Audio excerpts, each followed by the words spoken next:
hey look, everybody makes mistakes. I've made plenty. But it's really important, if you want to be a better person, that you learn from your mistakes. In fact, I would say that the greater crime of making mistakes is not making the mistakes in the first place, it is not learning from them in the future.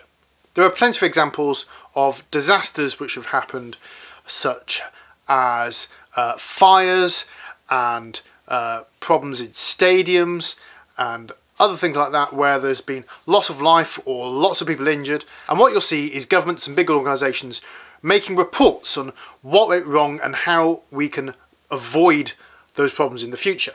And sometimes in your own life it's important to reflect on what you've done wrong, not necessarily really bad things, you know, even little things that you'll just do differently in future. Perhaps a really tiny thing would be getting lost in a town or city that you're not familiar with. Maybe next time you'll do some more research, look at maps, that kind of thing, or make sure you've downloaded that app which will help you. Bring along a portable battery so you can charge your phone. All sorts of things which you kind of just learn because you've made mistakes in the past, you've come to a situation which you needed to get out of, and in the future you prepare yourself better. Now there's a lot of things in my past that I regret in as far as I made mistakes and I wish I hadn't made those mistakes. But having made those mistakes, it's important that I learn from that and try not to do it in future, even if it's a really slow process of learning. So for example, I really messed up my second year at uni. I spent far too long not doing my uni work. I passed my first year pretty easily, has to be said. First year doesn't really count for much either, but what it absolutely does do is set you up for second year and for subsequent years of study. In many ways, my mistake was not really putting enough effort in first year, because it meant that I thought I could just get away with doing minimum effort in my second year. But of course, that's just not the case. So the first time around, I actually failed my second year. I had to redo the entire year because I failed it really quite badly. And I learnt mostly about it from the second time round. Again, I kind of thought I knew it because I'd learnt it once. But I had to do a retake at the end of that second time round. And I passed it that time, so we're all good. And yes, it took a while for me to learn that I really need to get my head down and actually do some work. Otherwise, I'm never going to pass the course, I'm never going to pass at uni. But I think it's useful for me now, actually, that I learned that lesson whilst at university. It means that in my working life now, I'm actually much better at making sure that I'm doing the work. And it hopefully means that I'm quite successful at what I do, and I think I am. I think I'm pretty good at what I do for a full-time job at the moment. But it is easy to become complacent about things. For example, I've been driving for well over a decade.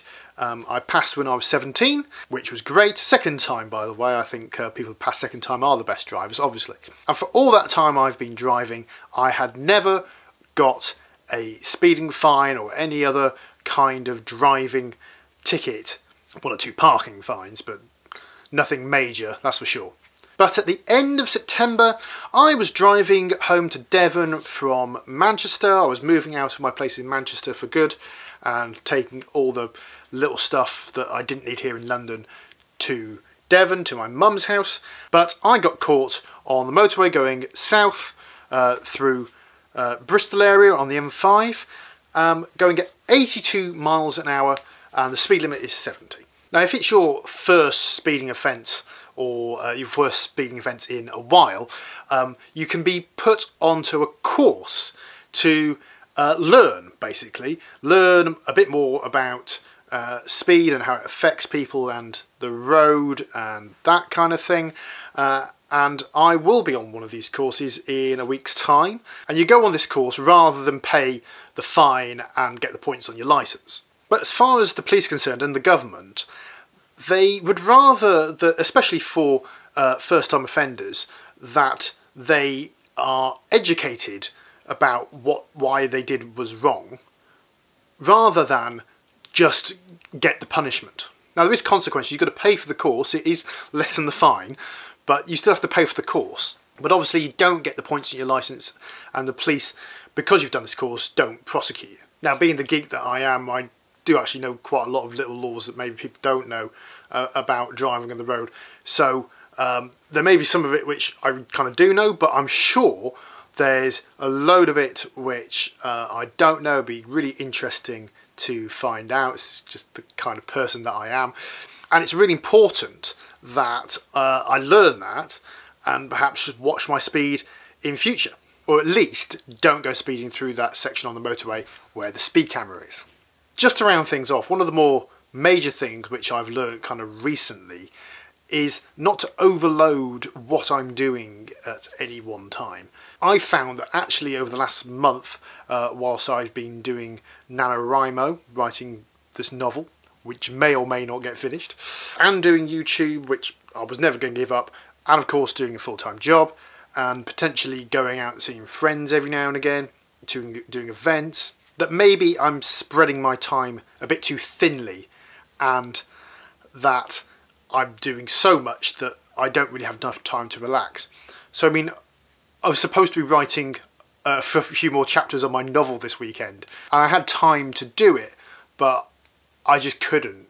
I just had to stop and do nothing for a day. I mean, I think it really helped. I feel a lot better for it, but it's something I think which I've learned this month especially to avoid if I possibly can, or at least make allowances for it.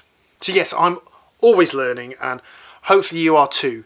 If you have made mistakes in the past, then just reflect on them and think about how to deal with them in future.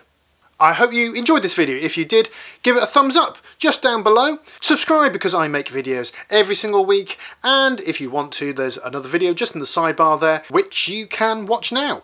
Thanks for watching. I shall see you next time. Bye bye.